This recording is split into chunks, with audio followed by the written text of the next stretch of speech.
Hi guys, it's Drew here and I'm here to do Top Deck Tuesday.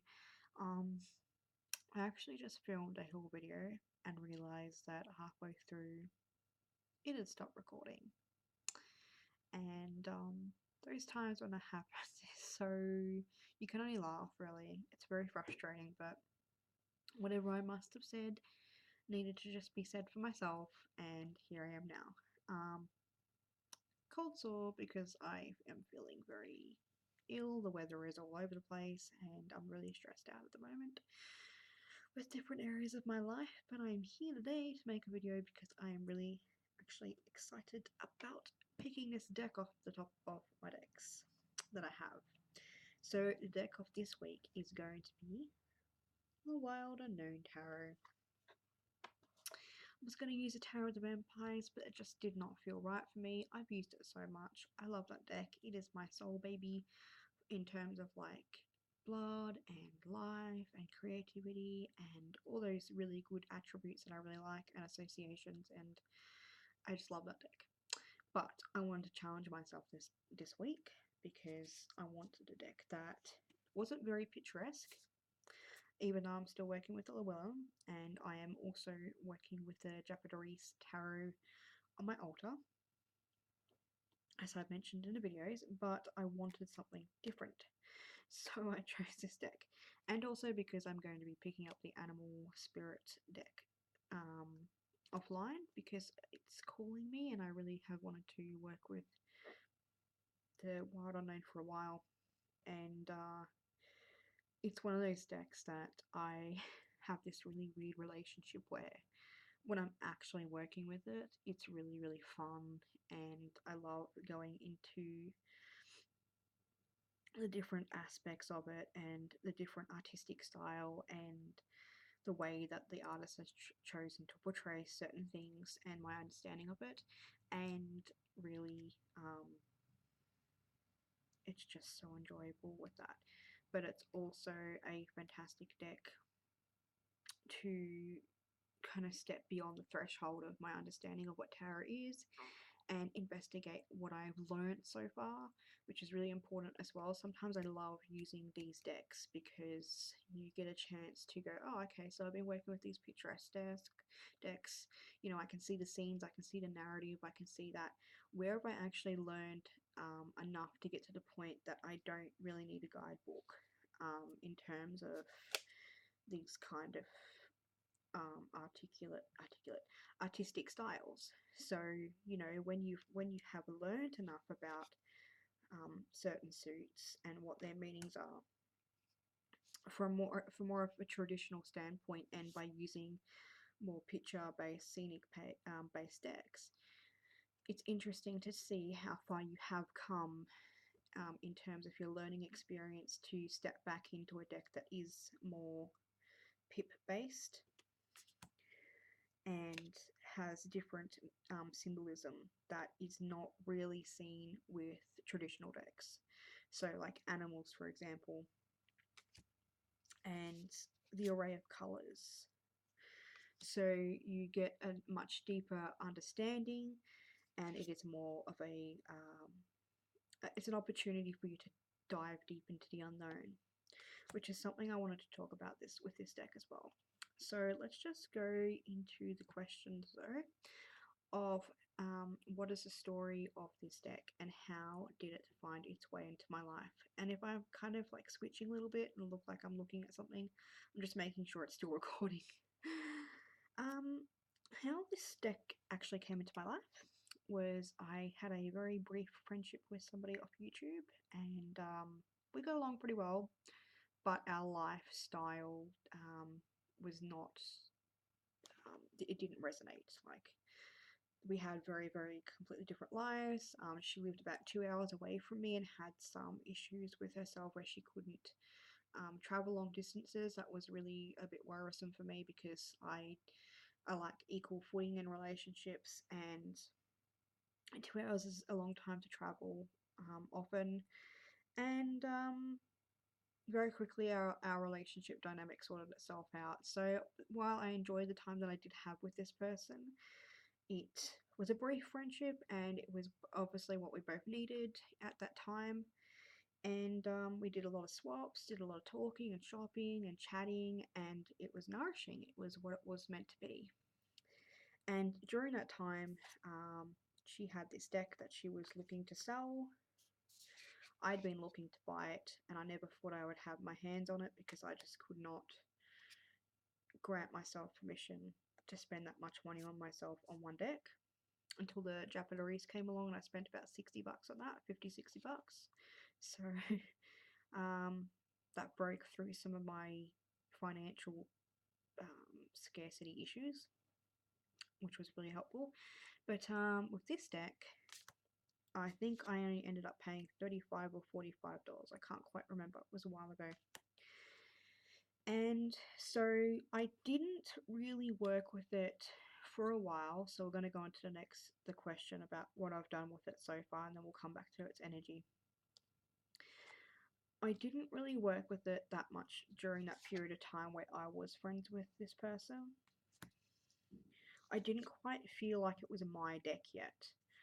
And I have done a lot of swaps where sometimes when I do get the deck, even though I incense it and use it, it still doesn't feel like it's mine. And that's, I guess, problematic for me because I want to be able to connect with my deck. And some people's energy is just so strongly imprinted in the deck that it can be hard sometimes to connect with it. I don't know why, but there's some dirty stuff on there. Looks like coffee, which wouldn't surprise me because I have used this before when I've been working with some other friends and doing some spreads. And so I didn't really want to use it that much, but I ended up getting into it. I ended up printing off some images, and I used those for my little altar back there. Back there. Oh my gosh.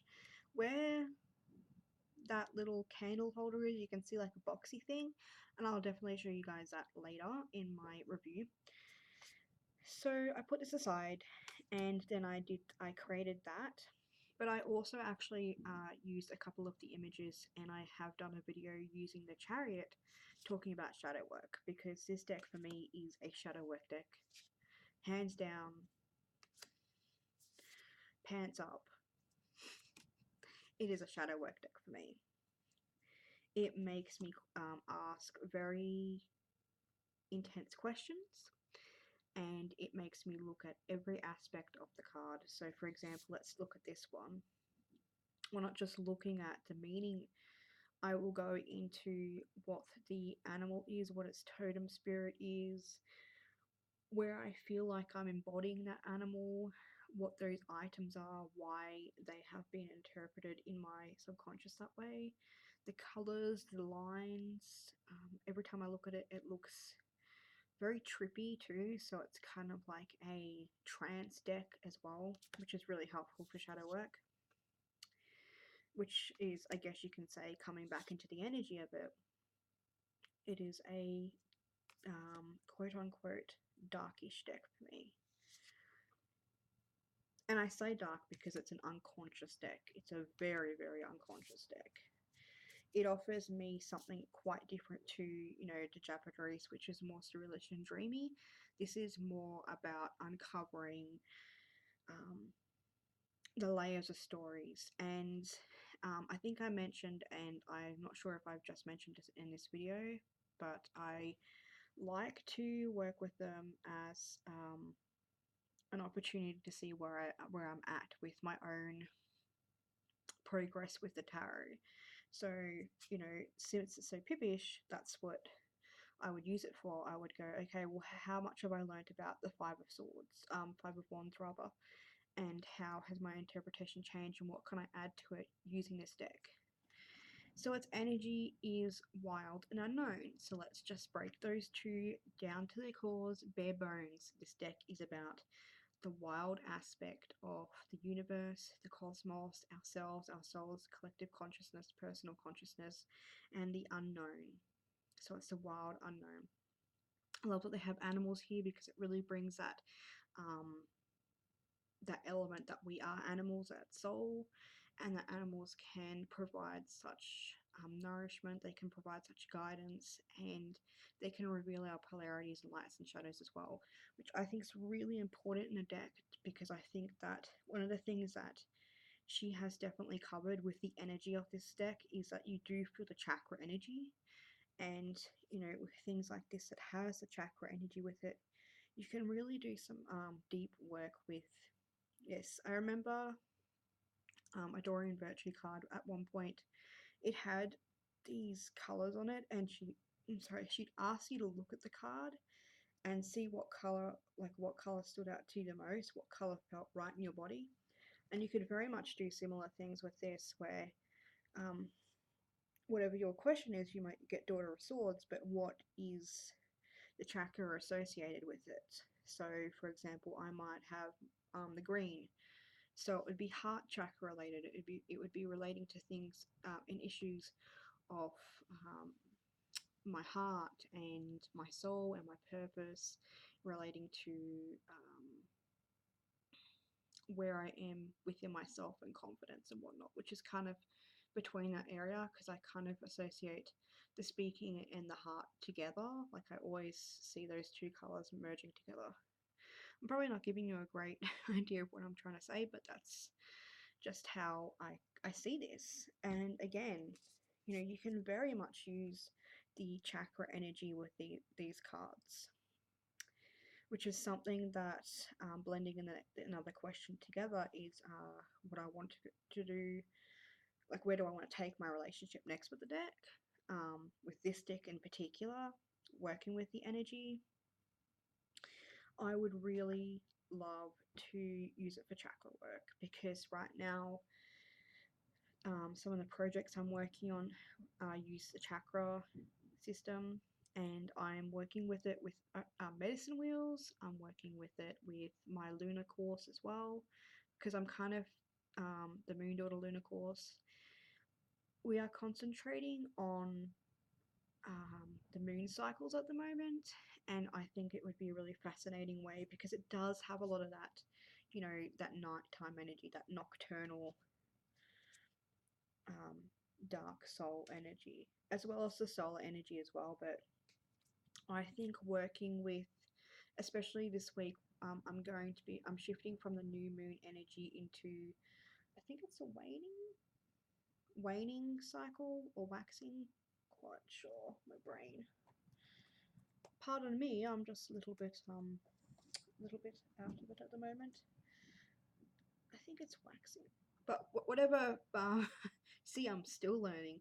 Whatever phase it is, I'm going to be working with this deck to come into that and work each day with its corresponding astrological associations, because I have an app at the moment that tells me, like, for example, right now we're in Cancer today, so it'd be really interesting to see how the cards correlate with the astrological energy of the day, what moon phase it's in, the question I'm asking, the elementals.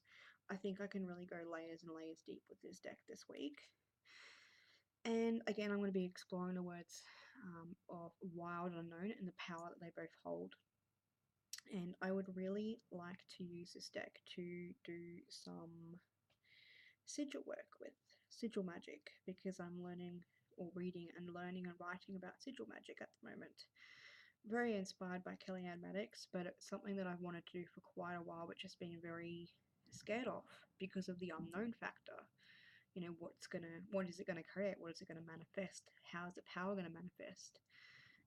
How am I gonna relate to these sigils? And I think that using this deck would be a fantastic way to explore the power of symbol and seals and meaning and color and energy. I think it would be a fantastic deck, because you're not getting that scenery like the traditional scenery. You're getting something really raw, emotive, provocative. You're getting something that offers you both perspectives of polarities of color and the dark, like the black and the gray and the white, the monotones. So you're getting that polarity as well. So you do have a very, what would I say? you can see the spectrum. You have an opportunity, or rather, I have an opportunity right now with this deck to really explore spectrum of chakra, spectrum of relationships to shape and form and color and animals, and I think that um, that can be really powerful when you're working with sigils as well. So I think I covered everything on my list to talk about with this week in regards to this deck. If I haven't, I will definitely chat about anything that I've missed in my review. Just looking over the questions, I should know these questions by now. It's 2 o'clock in the morning and I really want to make this video so I can start working with the deck. What have I been using it for? Yep, and I will put that down below. I'll put the video I made about the Chariot of Shadow that I made, I think, a couple of months ago in regards to using the shadow card of this deck. That's not the shadow card, but of this deck. And I will be doing some weekly working videos as well, because I want to continue to do those, because I think it's really important for me to keep myself accountable, to be consistent, because it's something I'm working with as well in the story spectrum of what's going on in my life and things that I've avoided and rejected, and my belief system. But I love sharing with you guys some tips, tricks, techniques, my experience with how I really work with these decks, because I think working with the decks is so incredibly important if you're going to buy a deck. Like, I love the collecting aspect of it, but for me, it's a working deck. I want to work with these decks. I want to develop a relationship with them. And so sharing my offerings, sharing my experiences also gives me a chance to have prosperity and posterity as well in my journey with those decks. So if you would love to do a Top Deck Tuesday video, I would deeply encourage it. I would love to see some more people having a go and having some fun with this video, because I think it's these questions rather, because I think it's a really fun thing to do, and it really puts you back into perspective of being resourceful with what you already have. That's just a perspective of me. That's how I work. That's how I roll. And I will talk to you guys later on in the week. And if you have a fantastic week, and I will see you all later.